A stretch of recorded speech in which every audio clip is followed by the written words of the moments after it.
முத்துதீரோ எங்கண்ணே நீ வாய்தீரந்தா பேச்சு வரும் என்றாரோ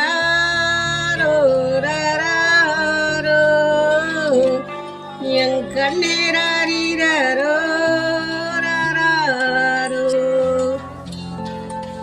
வாழை பழம் வாங்கி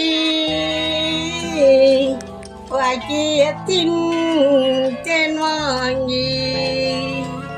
வாழை பழம் வாங்கி வாக்கியத்தின் தென் வாங்கி கொம்பு கனி வாங்கி என் கண்ணே கொண்டு வந்த